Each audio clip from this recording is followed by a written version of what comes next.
Di era saya muda, menjadi seorang pegawai negeri sipil atau sekarang sebagai ASN atau aparatur sipil negara, itu adalah impian bagi sebagian besar anak muda dan impian bagi para orang tua.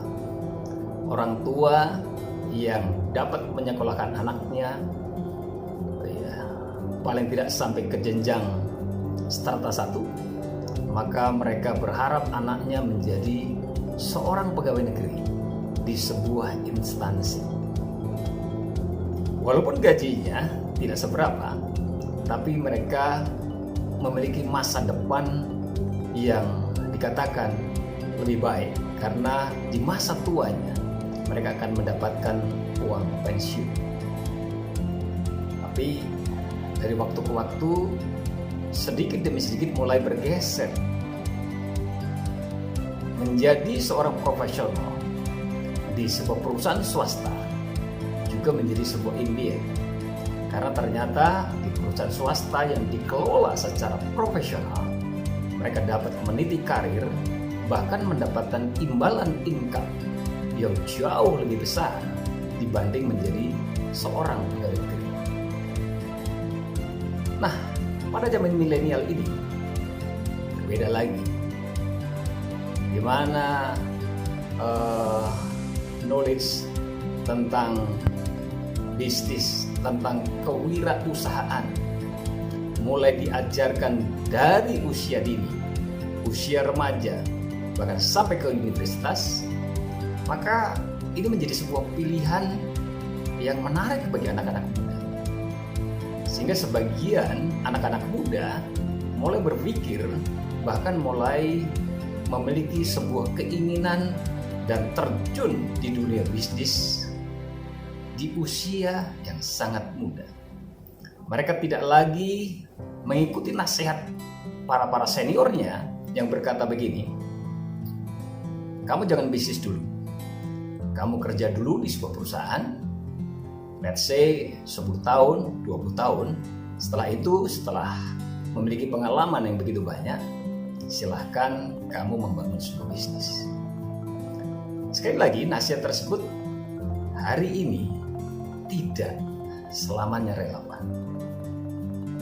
Anak-anak muda yang membangun bisnisnya sejak usia muda, belum pernah bekerja di sebuah perusahaan, mereka juga tidak sedikit yang sukses membangun bisnis. Cerita beberapa orang sejak usia muda membangun bisnis yang sukses ini paling tidak memberikan sebuah inspirasi beberapa orang atau beberapa kelompok anak muda yang terdorong untuk membangun bisnisnya di usia muda. Tambah lagi ada banyak statement-statement yang men-trigger pikiran imajinasi mereka. Sebagai contoh, seorang pengusaha yang cukup terkenal, yang senior, yang sekarang sudah almarhum, bernama Bob Sadino. Dia pernah membuat sebuah statement yang sangat menarik. Dia berkata begini, bisnis adalah 60% teori. Bisnis adalah 40% teori dan 60% praktek. Nah, dari statement ini ada banyak interpretasi, ada banyak kesimpulan yang dibuat oleh orang-orang yang mendengarnya. Salah satunya adalah kalau mau bisnis tidak perlu berteori, langsung praktek saja. Karena dengan praktek kita akan mendapat banyak pengetahuan dan pengalaman. Saya setuju bahwa dengan praktek kita akan mendapatkan banyak pengalaman dan pengetahuan. Tetapi jangan salah, ada banyak juga orang yang praktek membangun bisnis tidak mendapatkan pembelajaran yang cukup. Sehingga saya ingin mengatakan bahwa statement dari Bob Sadino itu maknanya bukanlah bahwa membangun bisnis bukan tanpa teori, tetapi dengan 40% teori yang kita punya, itu adalah sudah cukup sebagai modal untuk membangun sebuah bisnis. Nah, kita yang ingin membangun sebuah bisnis, kita perlu tahu atau perlu memiliki 40% teori tentang bisnis yang hendak kita bangun. Atau tentu saja untuk mengerti 40% itu apa saja, itu tidak mudah. Karena ukurannya bukan matematis. Tapi paling tidak ada hal-hal yang esensial, ada hal-hal yang sangat penting yang perlu kita persiapkan sebelum kita terjun membangun sebuah bisnis. Pada kesempatan ini saya ingin sharing tentang satu hal yang sangat penting, yaitu konsep bisnis. Seorang yang hendak membangun, maka seorang itu perlu memiliki konsep. Konsep itu bisa saja ada di dalam imajinasi dan ada di dalam pikirannya, atau konsep itu sudah dituangkan di dalam bentuk gambar di kertas. Analoginya sebetulnya sama seperti ketika kita membangun sebuah rumah, maka kita perlu memiliki konsep terlebih dahulu. Kalau kita menggunakan jasa arsitektur, jasa seorang arsitek, maka seorang arsitek itu akan menggambar konsep dari rumah kita sesuai dengan kesepakatan. Ngobrol-ngobrol dulu. Nah, kalau kita bicara tentang konsep, maka itu sebetulnya bicara tentang desain dari rumah yang hendak kita bangun. Biasanya kalau kita terima gambar desain dari rumah yang hendak kita bangun dari seorang arsitek, maka biasanya kita mendapatkan beberapa lembar, 1, 2, atau 3 lembar. Dan lembar yang pertama itu biasanya berisi tentang denah dari rumah yang hendak kita bangun. Denah itu biasanya berisi gambar secara global, katakanlah begitu ya. Jadi itu menerangkan ukuran dari rumah itu. Misalnya panjangnya berapa, lebarnya berapa. Kemudian dari panjang dan lebar itu dibagi ruang per ruang. Oh, ini untuk ruang utama, atau kemudian kamar tidur utama, kamar tidur anak, kamar mandi, dapur, dan lain sebagainya. 1 lantai, 2 lantai, atau 3 lantai.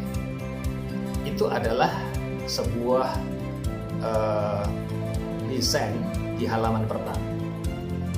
Nah, kalau kita bicara tentang konsep, maka saya ingin berbagi konsep yang paling mendasar dulu. Karena kalau kita masuk ke lembar kedua, biasanya sudah lebih detail lagi.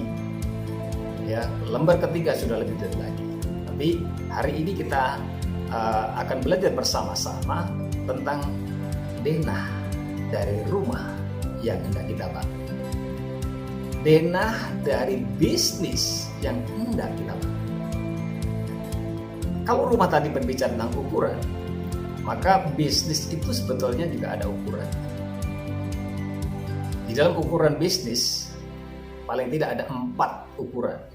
Yang pertama adalah bisnis mikro. Yang kedua, bisnis kecil. Yang ketiga, bisnis menengah. Yang keempat, bisnis besar. Ketika Anda dan saya hendak membangun sebuah bisnis, paling tidak Anda sudah memiliki gambaran, konsep di dalam pikiran Anda. Apakah Anda ingin membangun bisnis mikro, atau bisnis kecil, atau bisnis menengah, atau bisnis besar? Karena ketika kita memiliki modal, yaitu konsep bisnis ini, konsep ukuran dari bisnis yang hendak kita bangun, maka kita akan dengan mudah untuk mempersiapkan segala sesuatu yang kita butuhkan sesuai dengan ukuran. Kalau ukurannya mikro, kita tidak perlu modal dana ratusan juta. Bisnis mikro itu dalam tanda kutip kita bisa memulai tanpa modal. Ya, katakanlah modalnya brosur, katakanlah modalnya akun Instagram, Facebook, Twitter, semuanya gratis. Kalau kita menjadi seorang dropshipper misalnya begitu, membangun bisnis perdagangan, sebetulnya kita tidak perlu modal apa-apa. Jadi ketika kita mengetahui skala atau ukuran bisnis yang hendak kita bangun, sekali lagi kita akan dengan mudah mempersiapkan keperluan-keperluan dari bisnis kita sesuai dengan ukuran. Demikian juga kalau kecil, menengah, dan besar. Kalau ukuran yang hendak Anda bangun adalah bisnis besar, maka Anda tidak cukup memiliki uang 1 juta atau 10 juta. Pertanyaan saya adalah, apakah Anda sudah memiliki konsep bisnis dasar dari bisnis Anda yang hendak Anda bangun atau yang sedang Anda bangun? Jika Anda belum, segeralah Anda menemukan konsep bisnis dasar seperti apa yang hendak Anda bangun. Saya percaya, sekali lagi dengan konsep yang lebih jelas, Anda akan jauh lebih mudah mengevaluasi proses, bahkan mengenali progres yang terjadi di tengah bisnis yang sedang Anda bangun. Mengenai konsep bisnis yang lebih detail lagi, lain kali saya akan berbagi kepada Anda. Semoga apa yang saya bagikan ini bermanfaat. Saya, Paulus Suwargil, praktisi bisnis UMKM. Selamat membangun bisnis Anda dengan konsep yang jelas. Salam maksimal.